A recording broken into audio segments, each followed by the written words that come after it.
Bon, l'heure est grave.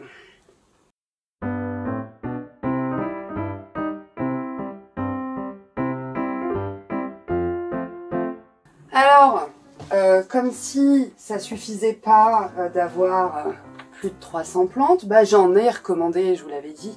Et je pensais pas les recevoir aussitôt, en fait je les ai reçus aujourd'hui. Et bon, flûte, je vais couper mes notifications. Donc du coup, je me suis dit, c'est pas tant le fait de découvrir les plantes, enfin je vous en foutez, les plantes en elles-mêmes, enfin c'est des plantes que j'ai choisies. Mais je me suis dit que c'était l'occasion de vous montrer un petit peu comment je m'organise, parce que tout le monde commande pas des plantes, ou certaines personnes sont un peu frileuses à l'idée de commander des plantes en ligne. Je dis pas que c'est bien, mais il se trouve que moi, les jardineries que j'ai à proximité de chez moi peinent à me fournir des plantes que je n'ai pas. Et du coup, je suis un petit peu obligée, entre guillemets, de passer par... Je suis obligée de rien, mais vraiment, mais Marie, mais tu te trouves des excuses. C'est honteux. Bref. Donc voilà, donc je me suis dit, peut-être qu'il y a des gens qui se demandent quel traitement j'octroie à mes nouvelles plantes, nouvellement arrivées. Bon, je vais pas montrer, donc je les ai reçus dans un carton. Alors, je vais pas, parce que je veux ni faire de pub positive ni négative, voilà, à un quelconque shop, j'ai pas besoin de ça. Puis là, en l'occurrence, c'est vraiment pas un shop qui a besoin de moi, hein, donc voilà. Alors, en général, quand les choses sont bien faites, on reçoit les plantes donc dans un carton, on espère que la livraison sera relativement rapide, ce qui a été le cas. Et elles sont coincées, si vous voulez, avec du papier d'emballage comme ça, donc tout à fait normal.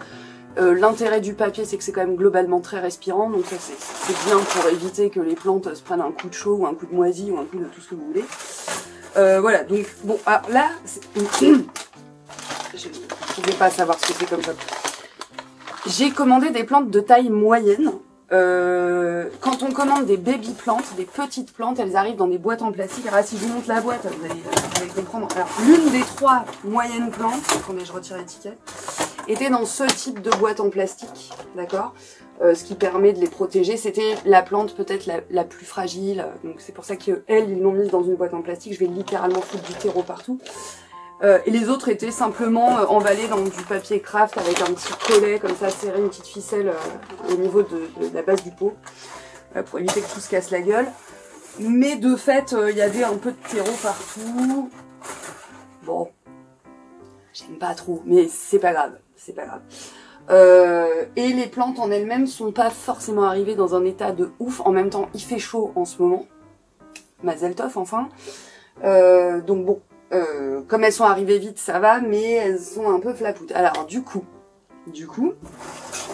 quand on reçoit des plantes, ça paraît évident, mais quand on reçoit des plantes, il faut les ouvrir le jour même. C'est-à-dire, faut pas les laisser traîner dans leur carton pendant une semaine en disant j'ai pas le temps, j'ouvrirai ça plus tard. Je vous rappelle qu'une plante c'est chlorophylien, ça a besoin de lumière, hein, ça a besoin de respirer un minimum. Ce sont des êtres vivants. Oui, les 6e, je sais que vous avez du mal avec ça, mais les plantes sont des êtres vivants. Donc faut les sortir le plus vite possible de leur carton, et dans l'idéal c'est mieux d'être là chez soi au moment de la livraison, c'est de s'organiser pour être là, quoi.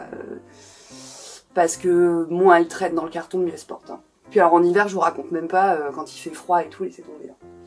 Alors en hiver, vous pouvez avoir ce qu'on appelle des heat packs, c'est-à-dire des petits sachets chauffants, vous savez, comme des chaufferettes, là, ils les secouent, ils les foutent dans le carton, et puis comme ça maintient quand même une température minimale pour que votre machin n'arrive pas en PLS à la maison.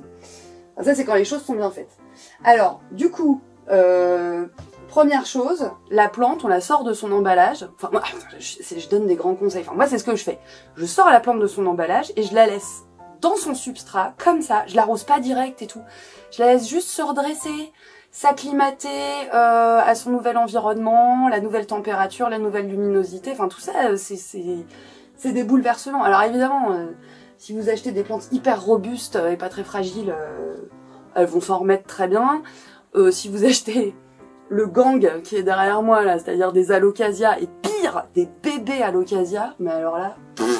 laissez tomber, comme dit mon pote Jacques, d'ailleurs je vous en reparlerai, il était venu s'occuper de mes plantes pendant que j'étais en vacances, et il y a une alocasia qui est morte, qui a moisi sur pied, alors qu'il avait rien fait.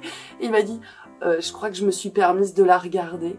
Et du coup, donc bon, voilà. Alors il y a des plantes hyper fragiles, donc là il faut vraiment faire attention. Il y a des plantes plus robustes. Bon là, les plantes que j'ai prises sont entre les deux. On verra bien. Donc moi je les laisse s'acclimater, je les pose, je les laisse prendre l'air, hein, voilà, je leur fais rien. Souvent les shops disent oui, arrosez-moi, transplantez-moi, enfin rempotez-moi tout de suite, etc. Ils parlent à la première personne, comme si c'était les plantes qui s'exprimaient. Bah pas forcément, enfin moi je fais pas comme ça, parce que si c'est trop brusque, ça fait vraiment trop de changements d'un coup. Hein. Donc là, je les ai laissées toute la journée, je les ai ouvertes ce matin, je les ai laissées toute la journée s'acclimater pas trop mal. En vrai, je pourrais attendre encore un petit peu, mais ce qui me fait me dire que je vais pas trop attendre, c'est que déjà, j'aime pas du tout, mais pas du tout, le substrat dans lequel elles sont. C'est une sorte de tourbe pleine de fibres, etc. C'est encore humide, hein, mais j'aime pas. Et je sais que c'est un substrat qui est pas habitué à mes conditions chez moi. Donc du coup, je préfère les passer dans le substrat que j'utilise habituellement. Et donc je vais vous faire un petit point substrat. Alors oui, bon, pour faire le tour, ça c'est un Syngonium aureus. Donc avec des très belles variations jaunes. J'en avais déjà acheté un plus petit. Et il était... Bah, en fait, je le retrouve plus. Donc soit il a réversé... La mauvaise mère. Soit il a réversé, soit il est mort. Et je m'en suis pas rendu compte, c'est parce que j'avais réuni mes Syngoniums entre eux et bah de fait je le trouve pas. Donc je pense qu'il est mort ou réversé. C'est-à-dire que réversé, ça veut dire que les belles variégations qu'il avait au départ, bah il les perd, il devient une plante verte comme une autre et du coup ça n'a plus aucun intérêt. Donc Syngonium aureus, c'est pas si rare, hein. Un deuxième qui fait un peu la tronche, et c'est là où je suis pas très contente de l'emballage parce que j'ai vu qu'il y avait des feuilles pétées. Genre celle-ci, elle demande qu'à se barrer, regardez, hop. Bah, ça pourra me permettre de vous montrer un peu mieux. Donc c'est un Syngonium flûte, comment il s'appelle, Syngonium Green Splash. Voilà, je sais pas si vous voyez. Donc avec des splashes verts. Très joli, hein, très joli au demeurant, pas trop compliqué normalement. Et le dernier, c'est un mi-classique, enfin c'est un classique si on veut, oui, il est connu quoi. C'est un Philodendron Melanochrysum,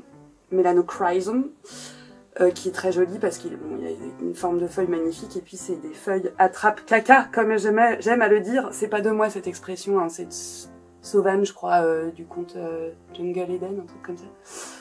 C'est elle qui appelle ça des plantes attrape-caca, et comme elle a raison. Bon bref, donc ça, comme c'est dufteux et c'est velours, ça accroche à toutes les merveilles. Et je l'avais pas, celui-là, enfin, du moins, je suis pas sûre. Enfin, j'ai une plante qui ressemble, mais elle est pas mature, et elle se développe pas vraiment comme ça, donc je pense que je ne l'ai pas. Et alors, pourquoi est-ce que je compte les rempoter? Eh bien, parce que, alors celle-ci, je vais peut-être un peu attendre. Celle-ci, je vais attendre. Parce qu'en fait, elle, il faut vraiment que je lui mette un tuteur pour qu'elle grimpe. Dans l'idéal, les deux autres aussi, mais ça appelle moins, ça peut être cascadant. Celle-ci est pas bien quand elle est cascadante. Donc, vous voyez, ça a des belles racines aériennes comme ça. Et en fait, ça demande un tuteur et un support pour s'accrocher dedans. Et je l'ai pas fait. Et j'ai pas ce qu'il faut pour le faire pour le moment. Donc elle va peut-être rester encore un peu dans son substrat et elle n'a pas le problème qu'ont les autres et vous allez le voir. Donc là, il n'y a pas de racines qui sortent, alors que les autres, clairement... Alors elle, ça se voit pas trop, mais il y en a une petite... J'ai encore un problème de focus hein, dans cette vidéo, ça c'est sûr.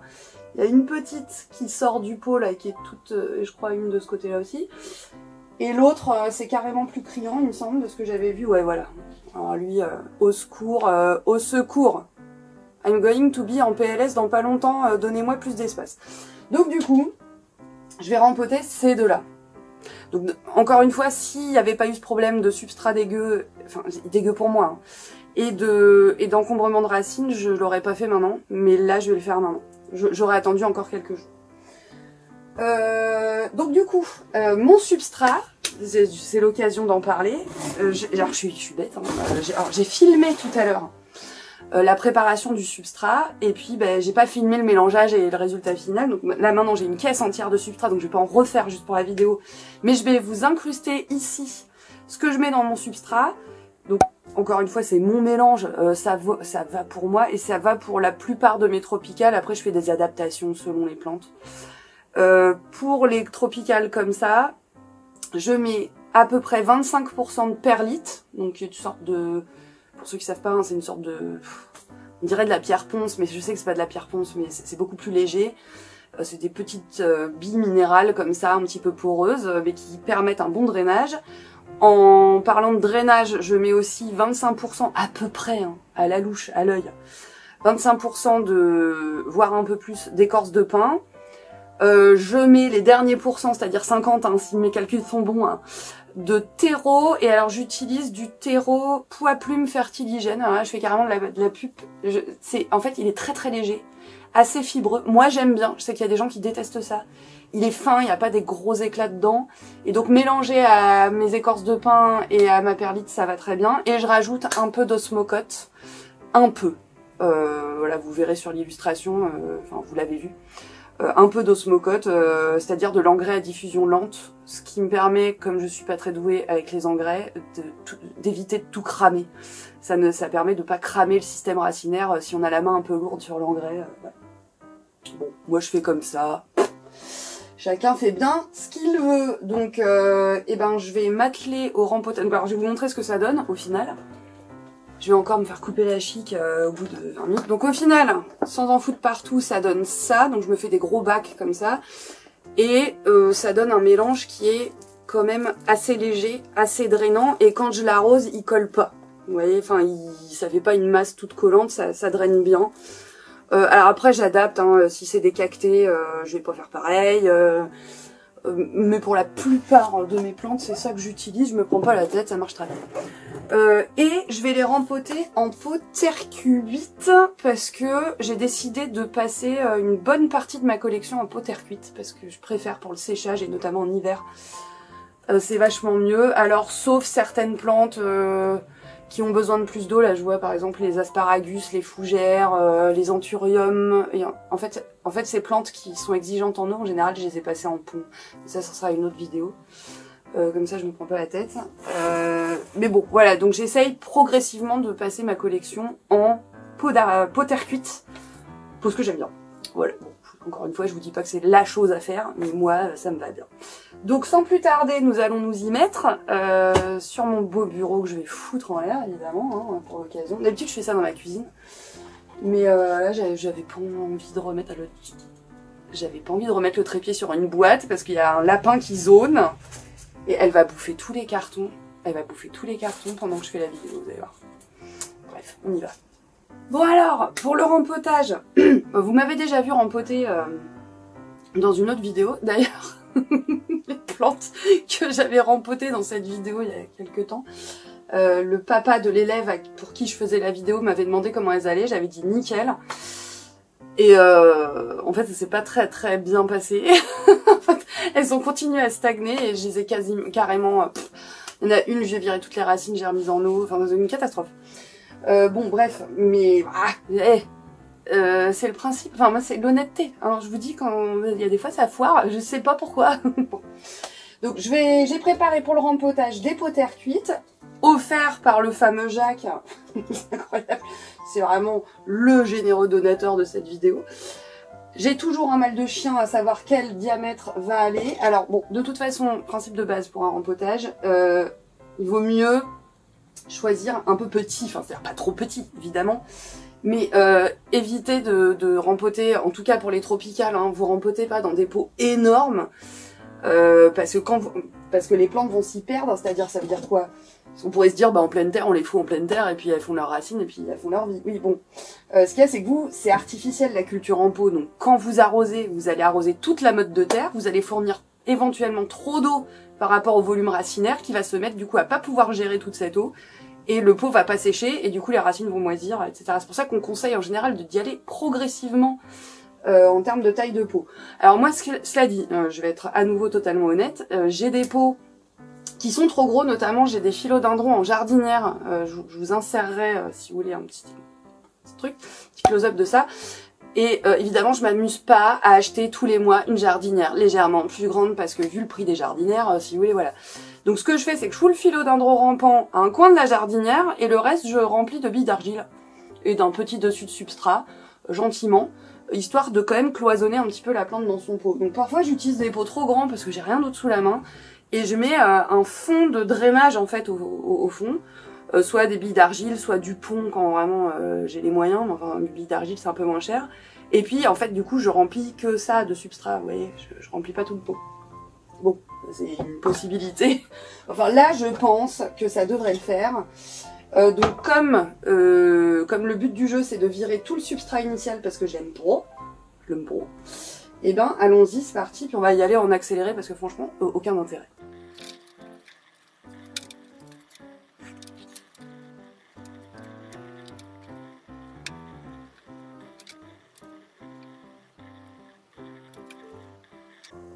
Juste un truc pour voir si vous avez des racines actives. Vous voyez, une racine active, elle a le bout, focus, hein, elle a le bout plus clair comme ça. Ça veut dire qu'elle est en forme, elle va bien, d'accord?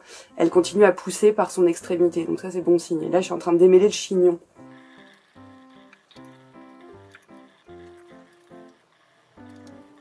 Alors dans ce genre d'opération, il faut quand même essayer d'être un peu patient pour éviter de péter... les petites radicelles actives. Merci Taïne pour le bruit de fond, c'est vraiment super ce que tu fais. Donc c'est un travail de patience. Après, faut pas se leurrer, on en casse forcément un petit peu. Hein, donc là, moi j'aimerais bien quand même me débarrasser, je suis toujours frileuse avec ça, j'aimerais bien quand même me débarrasser de la majorité du substrat initial qui me plaît pas bien. Mais en même temps, c'est toujours la dualité. Est-ce que je vire tout le substrat ou au risque de péter des jeunes racines ou est-ce que je dérange pas trop la plante, quoi? C'est toujours le souci. Donc on va essayer de continuer un peu sans faire trop de dégâts.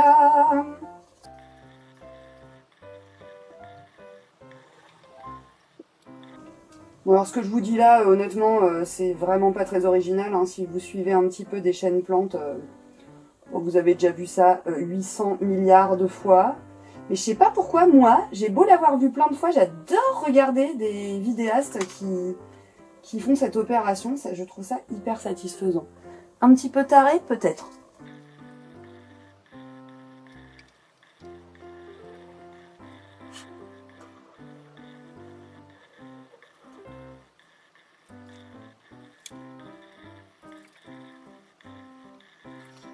Bon, arrivé à ce stade, je vais pas m'acharner outre mesure. Alors, il y a deux écoles, j'ai toujours un doute.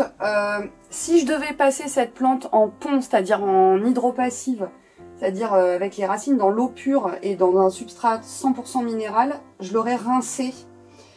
J'aurais tout rincé et j'aurais retiré beaucoup plus de substrat que ça. Et j'aurais rincé les racines sous le robinet. Là, en l'occurrence, c'est pas ça que je vais faire. Je vais quand même mettre ça dans un substrat organique avec de la terre, etc. Donc, ça vaut pas le coup de traumatiser le système racinaire plus que ça. C'est déjà pas mal à mon avis. J'y vais comme ça parce que c'est un syngonium et que bon, c'est pas non plus des super princesses, hein, les syngoniums, on s'en sort. J'avais l'impression que j'avais pété plein de racines, mais en fait non, c'est la fibre qui était dans le substrat initial, de la fibre de coco, je sais pas ce que c'est. T'aimes pas. Donc maintenant, j'ai passé au rempotage. Donc rempotage, hein, c'est toujours la même chose. On met un fond de substrat au fond de son pot, on pose les racines, ensuite on progressivement. Alors attendez, comment je m'organise.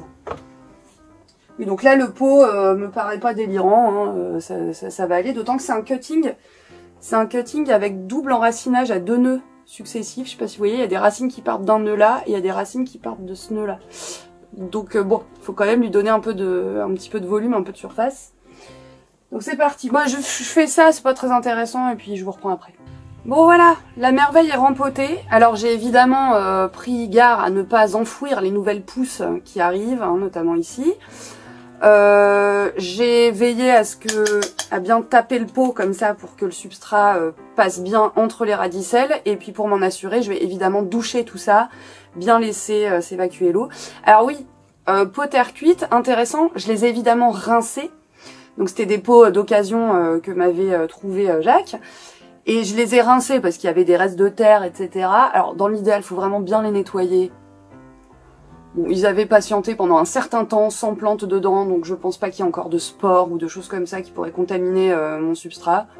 Puis un peu flemme. Mais je les ai rincés et c'est très marrant parce que pourquoi on utilise la terre cuite? Parce que c'est un substrat poreux, donc ça permet de bien faire respirer le système racinaire et de permettre une bonne évacuation de l'eau et un bon séchage, ce qui est important pour des plantes tropicales. Et quand je les ai rincés, comme ils n'avaient pas servi depuis longtemps, bah en fait le fond s'est mis à mousser et ça a fait un bruit tout à fait caractéristique. Donc je vais vous incruster la vidéo où je filme. Enfin ça le faisait moins. J'ai remis de l'eau et ça a un peu pchité. Et donc comme ça vous verrez bien le côté poreux de la terre cuite. Ce qui arrive pas avec des pots neufs. Hein. Moi j'ai jamais entendu ça dans les pots neufs là, parce que c'est des pots anciens. Et j'adore les pots anciens. Je trouve ça vachement plus beau. Vous entendez le son? Je pense que vous voyez rien, mais voilà. Donc je vais faire pareil pour la petite copine. Et puis voilà pour voilà pour cet unboxing de plantes. Alors oui, Jacques, pourquoi je vous parle de Jacques? Vous avez remarqué que la bande son a légèrement changé, c'est-à-dire que en fait c'est toujours le même morceau, mais joué par mon pote Jacques, qui est un pianiste de talent, et qui s'est dit c'est trop marrant, à force de regarder ces vidéos, je l'ai qui tourne en boucle dans la tête, donc avoir cette musique qui tourne en boucle dans la tête, c'est très très chiant, pénible, pardon. Et donc Jacques, en bon pianiste, s'est mis à la jouer sur son piano, et du coup il m'a enregistré ça, et du coup ce sera ma... Enfin si vous en êtes d'accord, donc je m'en fous, c'est ma décision, ce sera ma nouvelle musique de fond, parce que c'est quand même la méga classe. Non? Bon, je sais pas, moi je trouve ça hyper classe. Voilà, je vais arroser tout ça, je vais rempoter celle-ci j'attends de faire un tuteur. Voilà, petite vidéo, j'espère qu'elle sera pas longue, purée. Oui, dans l'idéal, quand on reçoit des plantes comme ça, par sécurité, il faudrait les isoler, les mettre à l'isolement un certain temps pour vérifier qu'elles n'aient pas de peste, de machin, de trucs. Moi j'ai pas la place, j'ai pas la place, donc bah je fais un truc qu'il ne faut jamais faire, c'est-à-dire je les fous au milieu de mes collections. Mais avant ça, je leur fais un petit traitement préventif. Si vous voulez, je vous ferai une vidéo ou un reel, ou j'en sais rien, pour vous dire ce que je mets dans mon petit traitement miracle. Qui est pas hardcore, hein, mais qui permet d'éviter les gros problèmes, on va dire. Voilà, donc tous les conseils de la mauvaise élève qu'il ne faut pas suivre. Ça fut un plaisir, ça m'a fait vraiment plaisir. Je vous fais des gros bisous, j'espère que vous passez de bonnes vacances pour ceux qui sont en vacances. Pour les autres, je vous souhaite bon courage. En tout cas, que vous passez un bel été et j'espère que vos plantes vont bien. À la prochaine!